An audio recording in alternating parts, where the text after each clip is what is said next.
Good morning, everyone. Today I would like to share with everyone, when you do the mantra chanting, how can you count and hold the mala with your finger and with your hand? As we are the Buddhist, even some of the non-Buddhist, the most habitual behavior they will do during the chanting mantra is counting the mala beads. No matter what type of the material of the mala beads, the blessing of the mala beads is all the same. According to my tradition, my master told me in person, when holding the mala beads, is very important. Equivalent meaning is we need to focus our mind. Focus our true mind to each time of when we chanting the mantra. So counting the mala beads actually is just a tool helping us to settle our mind. Why I say this? Because some of the people, when they do the mantra chanting, they become a very strong attachment to the mala beads. Without counting the mala beads, they cannot actually focus their mind. But doing the mala beads counting actually is only for our formal practices, the formal puja, when we do in the morning, afternoon, or in evening, or some special pujas in our Buddhist occasions.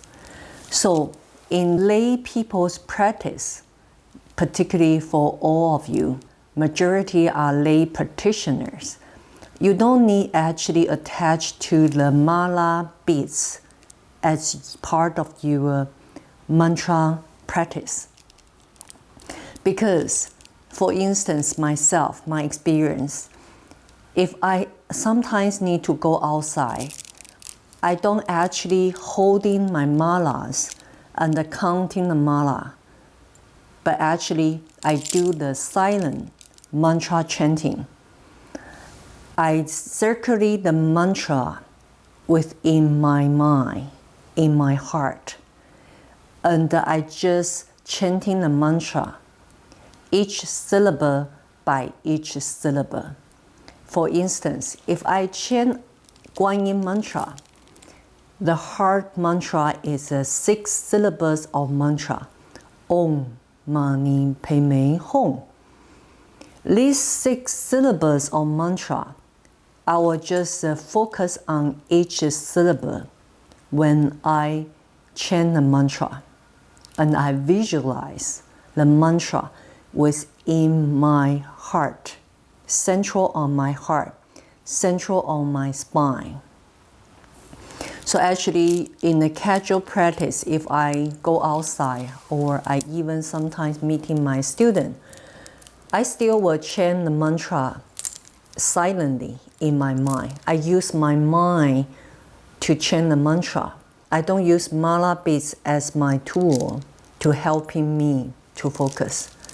So what helped me to focus during my silent mantra chanting is mantra each syllables. So that's why in some of my teaching modules of the videos, I will put the each mantra syllables aside of my video. So you can actually visualize those mantra syllables during your mantra chanting. For instance, if I want to actually do the Medicine Buddha mantra chanting, a very critical point is when I begin to do this mantra chanting, I need to arousing the bodhicitta within my true mind. And also I need to visualize beside myself the rest of the 6 rounds of sentient being receiving equivalent amount of blessing when I recite the mantra. On top of this, when the time I begin my preparation for chanting the mantra, arousing the bodhicitta, immediately I will visualize the main deity in front of me, above the sky. Depends on different type of practices. Sometimes we need to visualize above our head. So, this type of preparation, in order to enter to the major practices, you can do any type of preparation as your own convenience.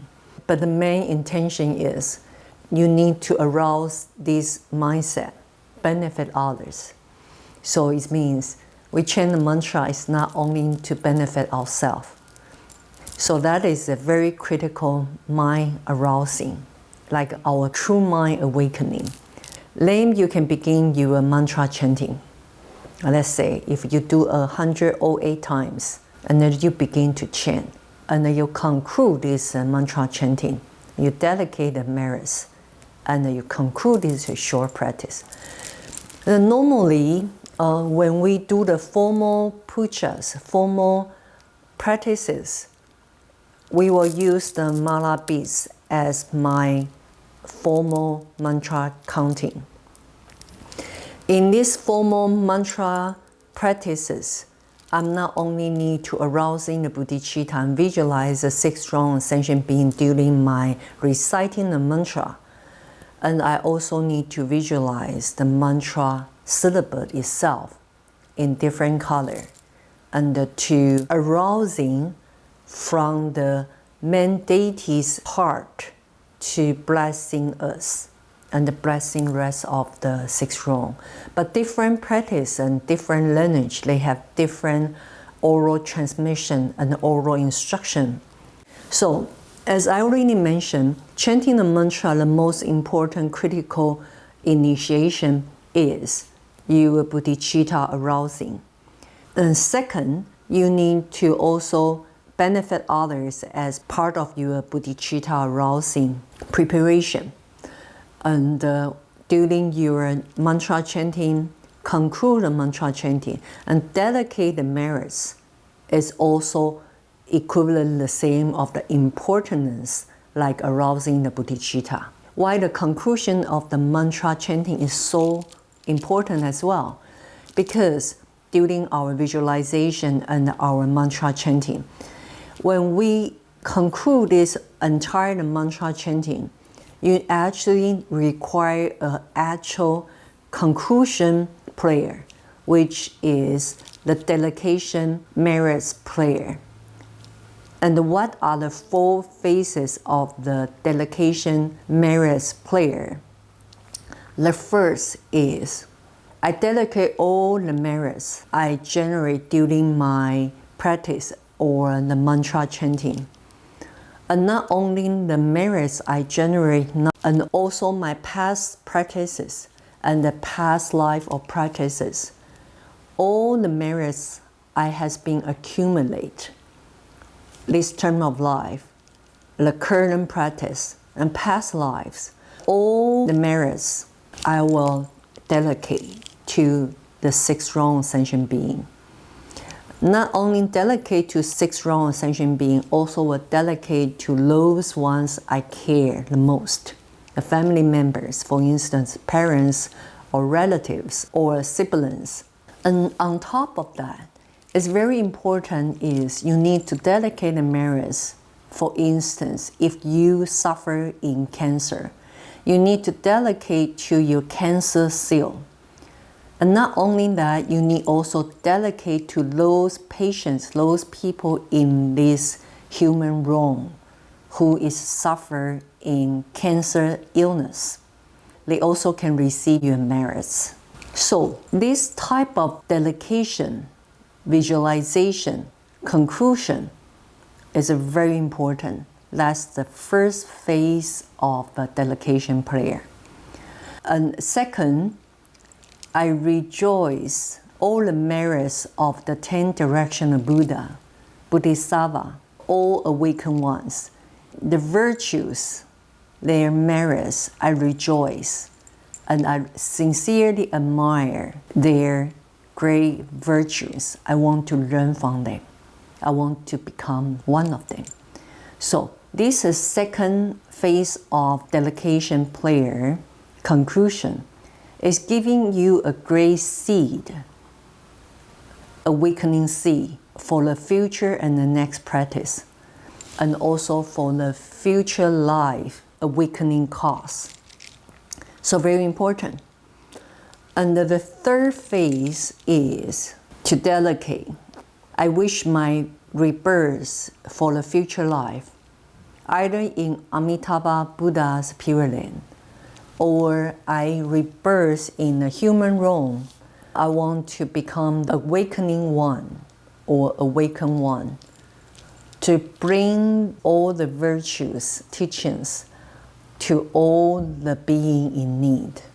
That is a good vow and good wishes. Bring you future chances to benefit yourself and others. And the fourth phase of the dedication prayer is, from now and on, I will take refuge to 3 jewels, 10 direction Buddhas, 10 directional Dhamma, and 10 directional Sangha, until I attain my final enlightenment. So why this also such an important phase we need to remember is because until we finally attain enlightenment, we don't know where we're going to be rebirthed.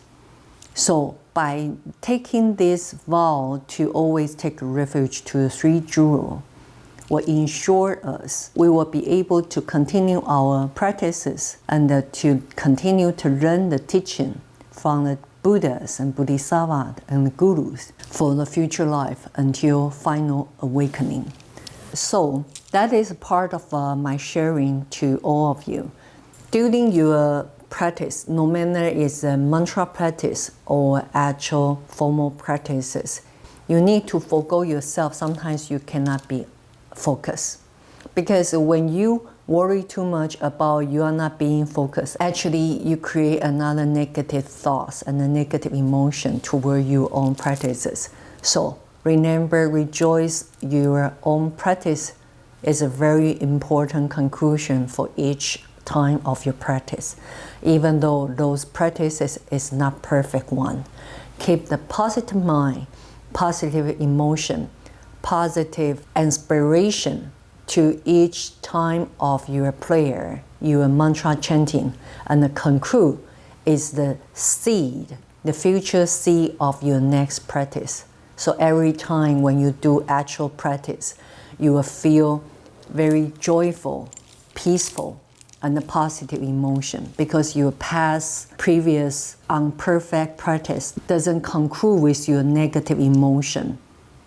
If you enjoy my sharing on our channel, please subscribe our channel and share our video to your friends.